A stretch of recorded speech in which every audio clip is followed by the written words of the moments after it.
Perhaps you've been a player for a while, but now you've got the opportunity to take on the role of running a game for the first time and you don't know where to start. Perhaps you've written your own adventure and you want to put it to the test by running it, the way it should be. Or perhaps you're in the same position I was in which you want to introduce TTRPGs to your friends, and now you've just realised that not only do you have to run the game, you also have to make it interesting for your friends to play it, regularly.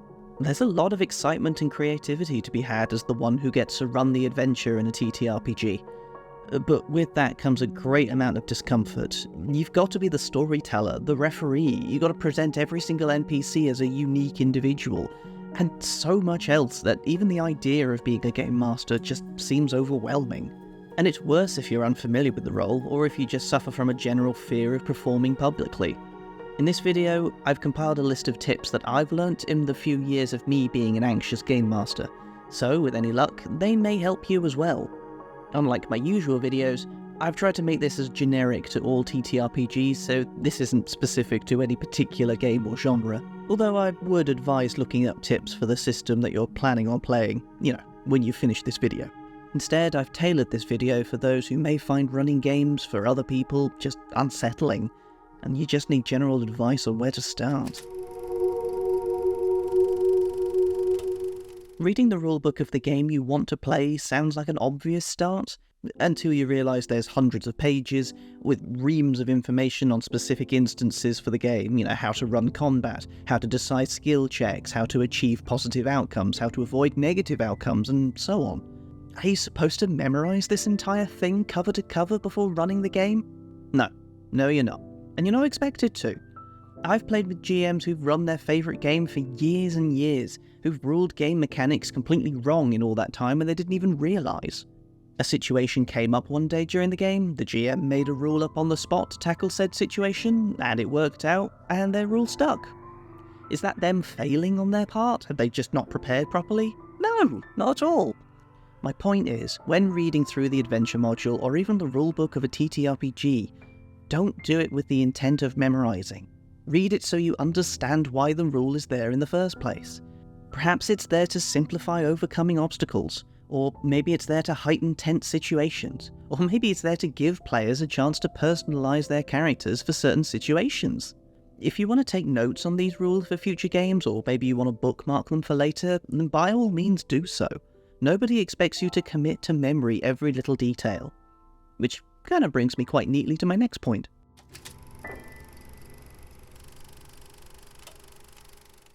Everyone is different when it comes to note-taking, so I'm not going to bother going into detail on how to do this. What I will say is this: make them easy to read, make them easy to follow when you need them, and avoid writing in block paragraphs of information. Strip them down into their barest form so that when the time comes to use that information, it's already there ahead of time.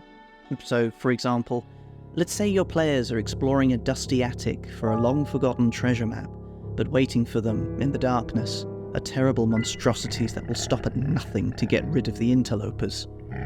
Would you write every single detail, the environment, the monsters, the location of every obstacle, all in full?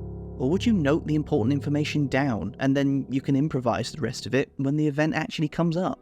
As I said, everyone's different when it comes to prepping their games, so there's no actual right or wrong answer here. And even if you're not sure on which is right for you in the first place, with practice you'll find out what information is worth noting and what's better off leaving out. One of the biggest dreads that new GMs face when starting out is this concept of improvising. How are you supposed to prepare for a game if you don't even know what the players are going to do in the first place? Well, the obvious solution is railroading, the act of forcing your players on a predetermined pathway, like a ghost train where they've got no control over direction or preceding events. While you'd certainly be more forgiven to do this when starting out, this can lead into the bad habit of making this a common theme with your game. So, what do? How do you prepare a game you don't know exactly what's going to happen? Put simply, don't rely on the source material. Focus on the players and have the adventure be guided by the decisions that they make, rather than the other way round. I know this sounds even more stressful, and it certainly did for me when I was starting out, but trust me, when you take a step back and see that the adventure that you're running isn't as important as you think it is, you're going to have a lot more fun. Because at the end of the day, you're not going to remember how good you were at making your players stick to the path towards the underground goblin dungeon outside of town. But you might remember the time that your players were so desperate for coin after a night of drunken debauchery that they couldn't help but overhear rumours of goblins ambushing a merchant wagon and stealing his money and his wares. When I started out, making mistakes and messing up in front of others was the one thing that held me back from being a GM. I don't know if I was striving for perfection or, I was just anxious I'd mess up in front of other people. So when I got 2 NPCs whose names were just a little too similar and I accidentally swapped them around, I panicked and I racked my brain on what to do.